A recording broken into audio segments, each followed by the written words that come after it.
Kelly Lindberg's goal in life was always to prevent goals. A star defensive soccer player since childhood, she was also skilled at appearing tough to get back on the field as soon as possible. But Lindberg says years of on-field collisions and especially heading the ball took their toll. News Channel 5's Kyle Horan spoke to her about the haunting questions that now loom in her mind. There's something to be said for the smell of the grass, the view of the crowd from the field. Some people spend their entire lives honing their skills. Kelly Lindberg is one of them. I started playing soccer around the age of 5. Lindberg is really good.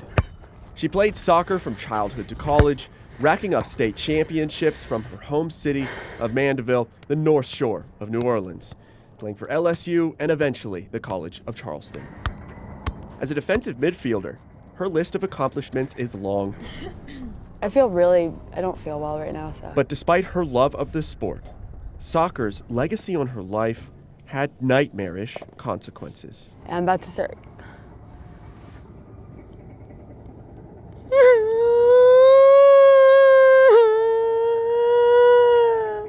Lindberg says this is not unexpected after running around for about 30 minutes. Yeah. She believes she has a rare condition, CTE. Heading the soccer ball at a very young age, age 5.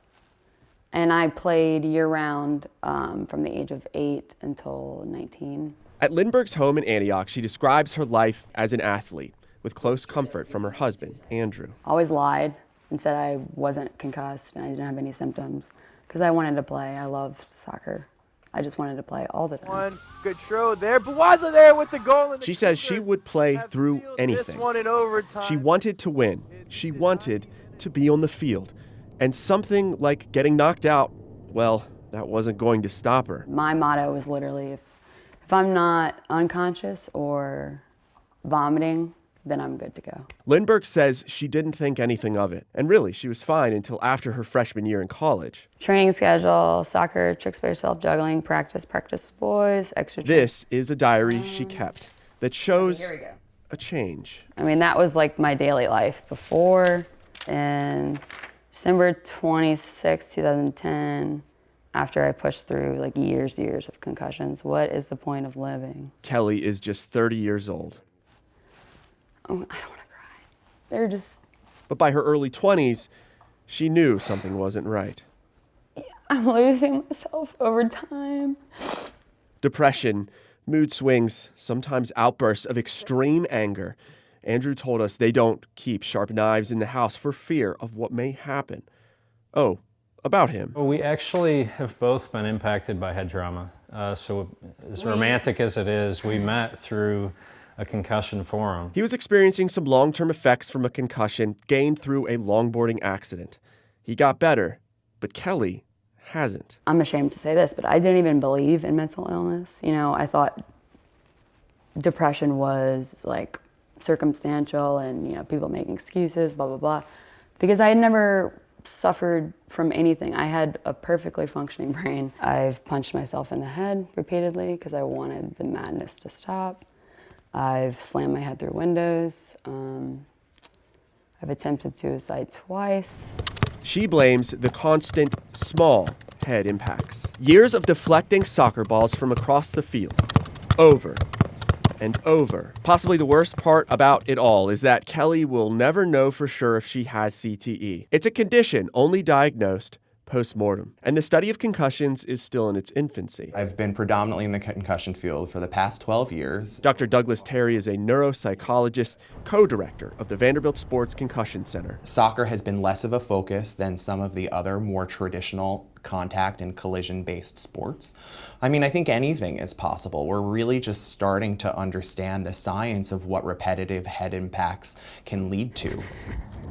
Soccer players are rarely the heart of discussion on a topic such as this. He says while studies on CTE are ongoing, it's difficult and frustrating for many patients who are convinced they have something going on, but they can't say for certain what. We want to kind of establish a cause and effect relationship between, repetitive head injuries, clinical symptoms, and down the line, brain on autopsy.